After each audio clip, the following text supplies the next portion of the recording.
मशरिक ए वुस्ता में आप जिन मुल्कों को देखते हैं उनको कैसे बांटा गया। 1918 में उस्मानिया सल्तनत का खात्मा होता है। शुमाली यमन पहला मुल्क था जिसने उस्मानिया सल्तनत से आजादी का ऐलान किया और इस मुल्क को मुतवक्किल किंगडम का नाम दिया।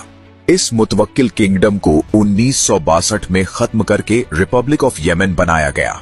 1922 में मिस्र में आजादी की मांग उठना शुरू हो गई। ब्रिटेन ने इसकी आजादी का ऐलान तो कर दिया, लेकिन इसके बावजूद इसके दिफा, खारजा पॉलिसी और सुएज कैनाल को कंट्रोल करता रहा। इसके बाद 1952 में गमाल अब्दुल नासिर की सरबराही में मिस्र में एक इनकलाब आया, जिसके नतीजे में फारूक मोनार्की को खत्म कर दिया गया और 1956 में ब्रिटेन से सुएज कैनाल वापस लेने के बाद मिस्र पूरी तरह आजाद हो गया। 1923 में तुर्की उस्मानिया सल्तनत के कुछ हिस्सों को अपने साथ मिलाकर मार्जे वजूद में आया, जिसके लिए तुर्की ने कई जंगें लड़ी और एग्रीमेंट्स भी किए गए। अल सऊद ने अरब के कबाइल को मुत्तहिद करके 1932 में सऊदी अरब की बुनियाद रख दी।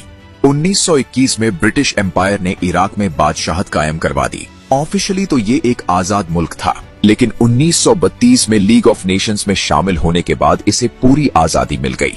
इसके बाद 1958 में इस बादशाहत को खत्म कर दिया गया और रिपब्लिक ऑफ इराक की बुनियाद रखी गई। 1925 में डॉक्टर मुसद्दिक की जमहूरी हुकूमत को खत्म करके ईरान के अंदर बादशाहत की बुनियाद रखी गई और इसके बाद 1979 में शिया रिवॉल्यूशन के बाद इस्लामिक रिपब्लिक ऑफ ईरान बन गया। जंग अजीम दोम के बाद फ्रांस मशरिक वुस्ता से चला गया और शाम और लबनान को आजादी मिल गई। इसी वक्त ब्रिटिश गवर्नमेंट ने उर्दून के अंदर अपना कंट्रोल खत्म कर दिया और उर्दून को भी आजादी मिल गई। 1947 में यूनाइटेड नेशंस ने इजराइल और फलस्तीन का पार्टीशन प्लान किया और 1948 में इजराइल बन गया। 1958 में मिस्र और शाम ने अरब यूनियन का ऐलान किया, लेकिन सियासी इख्तिलाफात होने की वजह से ये दोनों ममालिक 1961 में अलग हो गए।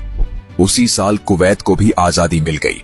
1990 में इराक ने कुवैत के ऊपर कब्जा कर लिया और गल्फ वॉर के बाद इसे इराक के कब्जे से छुड़वा लिया गया। 1967 में ब्रिटेन अदन से निकल गया और जुनूबी यमन की बुनियाद रखी गई। 1990 में ये शुमाली यमन के साथ मुत्तहिद हो गया और आज भी जो हम यमन देखते हैं वो शुमाली यमन और जुनूबी यमन को मिलाकर बना है। 1970 में ब्रिटिश फोर्सेस ओमान से निकल गईं और ओमान आजाद मुल्क बन गया। 1971 में ब्रिटेन खलीज फारस से चला गया और इसके बाद यूएई, कटार और बहरीन को आजादी मिल गई।